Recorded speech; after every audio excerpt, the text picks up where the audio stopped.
Hello everybody. So today we're going to talk about God's eyes, or Ojo de Dios as it's said in Spanish. So these are very, very common in South America and would have been used by the Mayan people as well. So we're thinking about making these as part of the Mayan topic. And as you can see, the part in the middle looks a little bit like an eye shape. So the idea was that when a baby was born, the father would weave two sticks together, would put two sticks together and weave one colour. And that was like the God's eye, or the eye of the gods, because in Mayan culture there's more than one god, would watch over the baby. And then as the baby reached its first year, another colour was added, and then another, and then another, until the child was 5 years old. And then it would be kept as a treasured heirloom for the child, because it had got through those first 5 years when babies would at those times so often die. So it was a really special, important thing that was made. It was important to the child and it was important to the family. And God's eyes are still made now by people in South America. It's a very common craft to do. So we're going to have a go at making a God's eye now. So this is two sticks that have already been stuck together, which makes it just a bit easier to start. But you can use two sticks from the woods and tie them together with a bit of yarn to start your God's eye off. So take your first colour of yarn and, just open it up to here, and then fasten it on to your sticks.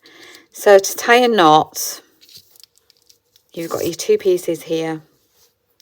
You put one over the other. So you're creating a bit like a capital Q. So you've got a circle with a loop over. And then you take that piece there that's outside the circle and tuck it inside the circle and pull. And you have created a simple knot. It's not a very strong knot. That knot would come undone fairly easily. But for the purposes of this, it's fine. So, and then take a Sharpie and write numbers. Don't go too high up because you want the numbers to be covered up by your yarn later, but it will help you when you're working to know what number you're on. So 1, turn, 2, turn, 3, turn, and 4. And then we're back to 1. So start at number 1. So you've got number 1 up here, so number 1's at the top. So your working stick should be up at the top. That makes it easier to remember. And you go under the stick first and then over. And then turn. So now you've got number 2 at the top, which is your working one. So you're already under from your last one, and then you go over and then turn. And now you've got number 3 at the top. You've also got this bit of a loop, a bit of yarn here that's hanging off from when you tied it on. So just go over the top of that. So you've already gone under, look. So now you're going to go over and turn. And now you've got number 4 at the top. Under, over, turn. Under, over, turn. Under, over, turn. Under, over, turn, under, over, turn. I'm back at number 1. And what you need to think about is, can you see how these two pieces have gone next to each other, not on top? So when you're winding it round, don't go on top of the yarn you've already got. Go next to it, just above.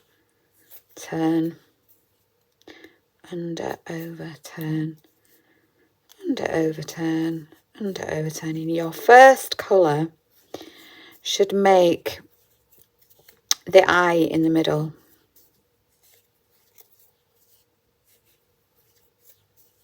which would be the God sign. Get back to number 1 before you change colours. If you're going to change colours, get back to number 1. And we'll have a look, and yes, we could say you can see this your working part is at the back.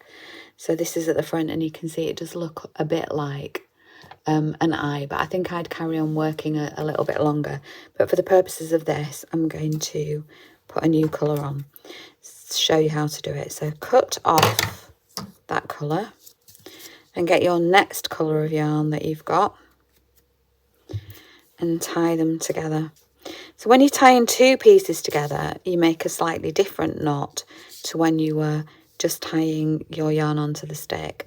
So the best way I find to do that is to wrap it around my finger.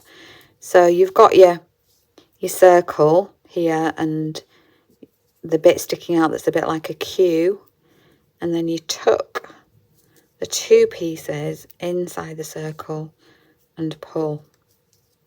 And then if you pull from here, you can make sure that it's quite tight.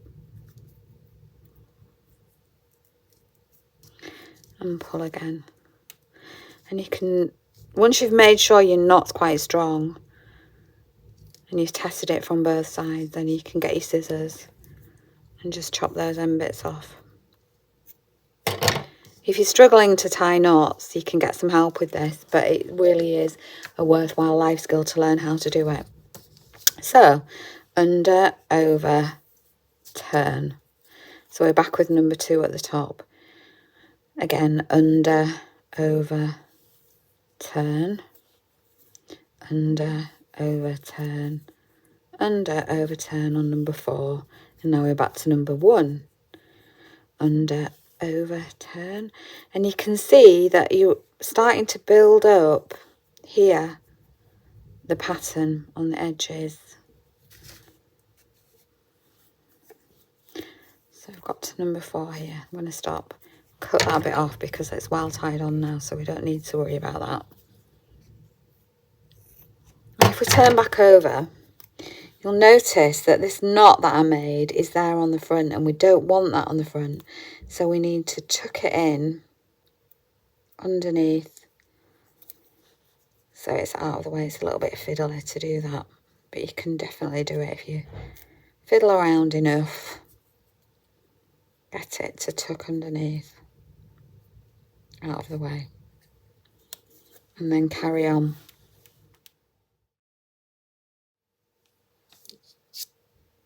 So I've been carrying on, doing my over and under each time, building up the sides and building up the colours. So when you want to do a new colour, you just need to tie a knot to tie it on, and then you carry on going until you've done enough of that colour and then add another one. So this is what we're up to on here. And I would keep going until it gets to about the end there. And then when you're happy that you've done enough, that you've got as far as you want to go, then you need to cut the end off, loop it through and tie it, or get an adult to help you with that. And then you can make a little loop to hang it. So I really hope that you enjoy making your Mayan Ojo de Dios, or God's Eye. And if you enjoy making them on these sticks that you've got, perhaps you can go out and find some sticks like this, tie the yarn on and have a go at doing some more.